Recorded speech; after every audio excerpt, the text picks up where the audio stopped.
네, 순간적으로 화가 나서 그랬다. 이른바 맥도날드 갑질 사건 가해자가 한 말입니다. 순간에 화를 참지 못하고 감정을 그대로 표출하다 못해 범죄로 이어지는 이른바 분노범죄가 심각해지고 있습니다. 전문가와 함께 우리 사회를 뒤흔들고 있는 분노범죄에 대해서 짚어보도록 하겠습니다. 배상훈 전 서울경찰청 범죄심리분석관 나와 계십니다. 네, 안녕하십니까? 안녕하세요. 네, 먼저 많이 뉴스에서도 보셨고 오늘도 한 두세 개 뉴스는 관련 기사가 있는데 순간에 화를 참지 못하는 범죄가 계속해서 늘고 있는 것 같은데 저희가 관련 통계를 또 준비했거든요. 보시면서 계속 이야기를 나누도록 하겠습니다. 지금 보면 지난해 기준이에요. 살인범의 범행 동기를 파악해봤더니 우발적 357, 그죠? 39.1%라고 나오는데 왜 이렇게 비중이 사실 적은 게 아니거든요. 네, 그렇습니다. 우발적이라고 하면은 자신의 어떤 분노를 상대방한테 폭발적으로 표출하는 방식이 되겠죠. 그것도 네. 이제 다른 어떤 폭력적 방법도 있지만은 극단적인 폭력 방법이 우발적 방법을 통해서 하는 거고 다른 그 동기에 비해서 상당히 높습니다. 39.1%입니다. 지금 표시가 좀 안 된 부분이 있는데 모두 914명의 이제 살인범의 동기 중에서 이제 저희가 그 자료를 뽑아온 건데 예, 경찰청 자료에서 그런 거고 네. 이제 작년 2016년 재작년이죠. 345명에서 357명으로 해서 소폭 증가한 부분인 거고요. 동기적으로는 이걸 이제 우발적 범죄 분노 범죄 얘기하지만 조금 더 들어가면은 네. 분노가 있고 분노 안쪽에는 이제 뜨거운 분노, 차가운 분노, 지연된 분노 여러 가지가 있을 수 있습니다. 뜨거운 분노, 차가운 분노, 지연된 분노. 지연된 분노. 예. 그거 좀 설명해 주세요. 예. 뜨거운 분노라고 하면 폭발적으로 반응하는 겁니다. 말하자면은 누가 나한테 어떤 말을 했는데 그 말에 즉각적으로 반응하는 부분이고요. 최근에 있었던 사건으로 얘기하면 어떤 예가 있을까요? 아시는 것처럼 맥도날드에서 저 알바생한테 던졌던 그런 사건이라든가 그리고 이제 약간 좀 지연된 분노 같은 경우는 강서 PC 살인 사건입니다. 약간 복수심이 있는 건가요? 그러니까, 좀 다른 건가요? 자기한테 특정한 형태의 그 화를 돋군 상태에서 그다음에 조금 그것을 어떻게 할 것인가 생각하다가 지연된 상태 다시 이제 공격하는 방식이고 차가운 분노 같은 경우는 다른 방법을 씁니다. 분노는 분노인데 괴롭히거나 아니면 학대하거나 이런 형태였습니다. 그 전체적으로 그걸 모두 분노라고 하는데 네. 표출하는 방법이 다를 뿐입니다. 확대하거나 그러면 최근에 양진호 회장 사건도 차가운 분노에 해당하는 건가요? 양진호 회장 같은 경우는 이게 다 섞여 있는데요. 기본적으로 이제 차가운 분노죠. 왜냐하면 아주 냉소적으로 질시를 하면서 다른 방법을 괴롭히다가 폭발하는 섞여 있는 부분인 거죠. 분노도 저렇게 또 분류가 되는군요. 예. 자, 이렇게 앞서 보셨다시피 이제 우발적인 범죄의 비중이 많은 만큼 이를 증명이라도 하듯이 이수혁 폭행 사건을 보면 이제 성대결로 이제 번지기도 하고 있거든요. 지금 저희가 뉴스에서도 앞서 보도했습니다만은 먼저 그 당시 상황이 담긴 영상을 다시 한번 보고 돌아오겠습니다.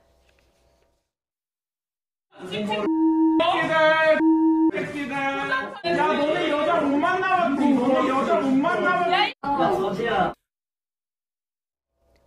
대부분 이렇게 음성 변조를 해야 될 만큼 입에 담지 못할 방송으로 내보내지 못할 수준의 이제 그 말들이 오간 건데 왜 이번 사건은 사건의 경위가 다 밝혀지기도 전에 이렇게 성대결 사건으로 번지게 된 거라고 보십니까? 사건 자체는 경찰이 다루는 사건 중에서 그리 빈번한 사건입니다, 사실은. 네, 쌍방 폭행. 예, 쌍방 폭행이고 사실 아주 복잡한 많은 지구대에서 이런 사건들은 늘 있는 일인데 네. 문제는 이 사건 자체에서 쓰는 개념 자체가 우리 사회에서 그걸 자극했던 개념들인 거죠. 말하자면 여혐이나 남혐 부분이 범죄에 들어갈 수 있는 그런 개념들을 물론 근데 당시 조사받을 때는 그런 얘기 없었다고 합니다. 그런데 이제 그것을 청와대 국민청원 게시판에서 그것을 어떤 분이 피해자라고 주장하는 분이 주장을 하면서 네. 거기서부터 난타전이 벌어졌고 말하자면 이것은 이분들이 가지고 있는 분노와는 별개로 사회적 분노에 있는 일종의 진지에서 이것을 이용해 갖고 서로 대리전 형태가 되는 양상이 벌어지는 예를 거죠. 들면 이제 온라인상에서 벌어지고 있는 그렇죠. 댓글 대결이라든가 이런 부분을 말씀하시는 거죠. 특정한 게시판을 언급하면서 사용자다, 또 사용자다 예. 이런 식으로 대리전이 되는 거죠.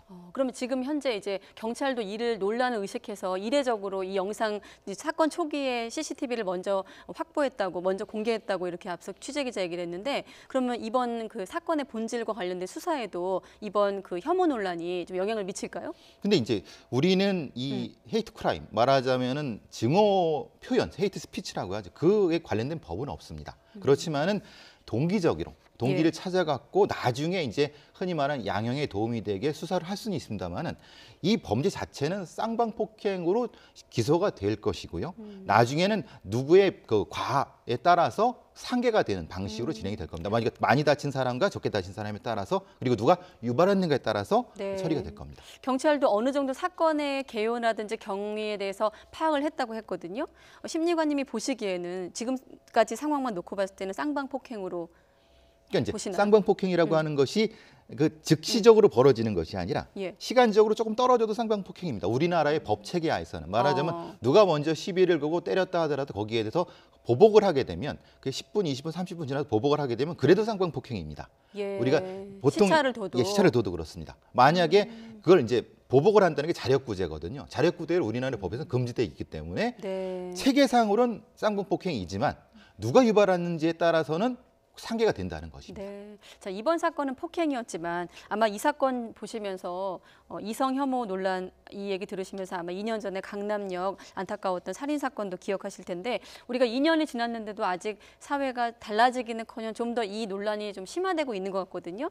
왜 이렇게 점점 더 이 혐오 논란, 이른바 혐오 논란이 더 불거지는 걸까요?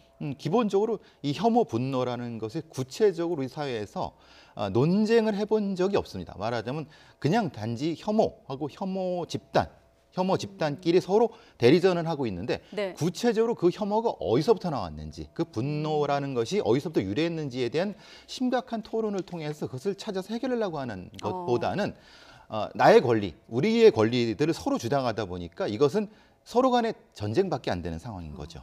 그러니까 겉으로만 보는 것 갖고 논쟁을 벌이다 보니까 그 논란이 끊이지 않고 있다. 오히려 그렇게 그 되는 속을 거죠. 들여다봐야 된다. 그 속은 잠시 뒤에 또 들여다보기로 하고 자 묻지마 폭행 등 이런 우발적 범죄는 다양한 양상으로 뭐 저희도 뉴스에서 계속 보도하고 있습니다만은 앞서 그 맥도날드 햄버거 사건 같은 경우는 맥도날드 햄버거 갑질 사건 같은 경우는 고객이 이제 주문한 대로 나오지 않아서 세트가 안 나왔다고 하더라고요. 뭐 그런 것 같은데 그 가해 남성은 이제 그래서 화가 나서 순간 욱해서 던졌다 이런 얘기를 했는데 잠깐 또 들어보시고 얘기 나누도록 하겠습니다. 가족분 아버님하고도 어제 통화를 했는데 죄송하다는 말씀을 거듭 드렸습니다. 따님이 지금 어느 정도 마음이 추스리고 하면은 나중에 다시 만나서 좀 사과드리고.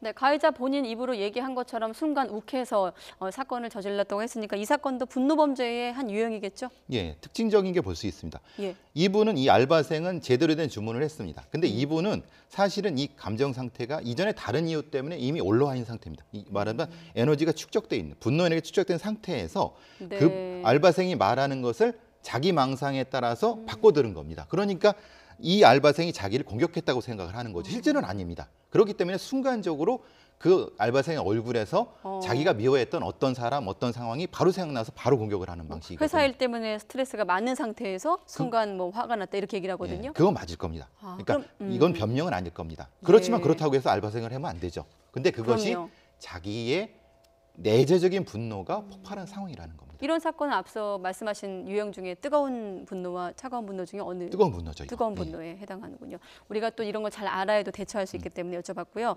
자, 이번처럼 순간에 화를 참지 못하고 자신이 피해를 봤다고 생각되면 보복하는 또 분노 범죄도 많았거든요. 최근에 발생했던 사건이죠. 강서구 PC방 사건 또한 이 유형에 해당할 것 같아요. 예, 그렇습니다. 이건 이제 조금 독특한 개념을 써야 되는데 예. 루틴이라는 개념을 써야 되는데요. 이 피의자가 가해자가 자신이 그 공간을 점유해야 된다. 말하자면 이 PC방이 그 자리에는 꼭 사용하는 사람이었다고 합니다. 그 예. 와서 그러니까 게임을 하거나 근데 자기 공간이 침해됐다고 하는 것을 하필 그 앞에 있는 힘없는 알바생이 그거를 침범을 했습니다.